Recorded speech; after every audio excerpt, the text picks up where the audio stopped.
Est-ce que tu as remarqué que depuis que tu as décidé de reprendre ta prière, tout semble s'effondrer autour de toi?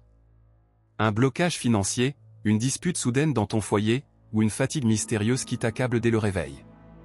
Tu te demandes peut-être si Allah est en colère contre toi ou si tu as attiré un mauvais œil. En réalité, ce qui t'arrive porte un nom bien précis dans la tradition prophétique, mais très peu de gens le comprennent vraiment. Dans notre esprit, nous associons souvent la bénédiction divine à la facilité et l'épreuve à une punition. Pourtant, le prophète a dit clairement que les gens les plus éprouvés sont les prophètes, puis ceux qui leur ressemblent le plus. Plus ta foi est solide, plus ton épreuve est taillée sur mesure. Ce n'est pas un signe d'abandon, mais le signe d'une attention divine particulière sur ton cœur. Quand la souffrance frappe, il est crucial de faire la différence entre une attaque spirituelle et une épreuve d'élévation. Le sir ou le hasad cherche à te détruire et à t'éloigner d'Allah par le désespoir. Mais l'épreuve voulue par Allah agit comme un feu d'orfèvre, elle brûle ton orgueil, nettoie tes péchés oubliés et te force à poser ton front au sol avec une sincérité totale. Rappelle-toi du prophète Ayyub, alayhi salam, qui a perdu sa santé, ses enfants et ses biens pendant des années.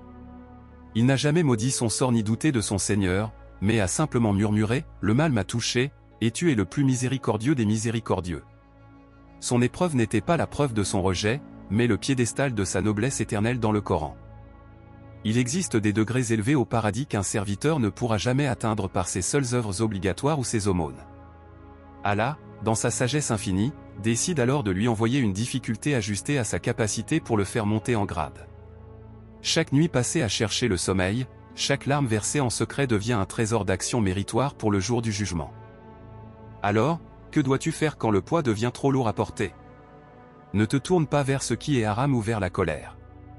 Renforce tes protections du matin et du soir, récite les sourates protectrices, et transforme ton angoisse en invocation durant le dernier tiers de la nuit. Subhan Allah, la douleur physique ou émotionnelle passe, mais la récompense de la patience demeure inscrite à jamais. Si Satan vient te chuchoter que tes efforts ne servent à rien puisque ta vie est dure, réponds-lui par le silence de la foi. Ce monde n'est pas la demeure de la récompense, mais le terrain de l'examen. Si tu souffres aujourd'hui tout en gardant ton lien avec Allah, réjouis-toi, ton cœur est vivant, et Allah ne délaisse jamais un cœur qui bat pour lui. Prends un instant pour méditer sur ta situation actuelle. Traverser une période difficile en ce moment est peut-être le plus grand signe de l'amour d'Allah envers toi. Partage cette vidéo à un frère ou une sœur qui doute ou qui faiblit sous le poids de la vie en ce moment. Et dis-moi en commentaire, quelle est la sourate qui t'apaise le plus dans les moments sombres?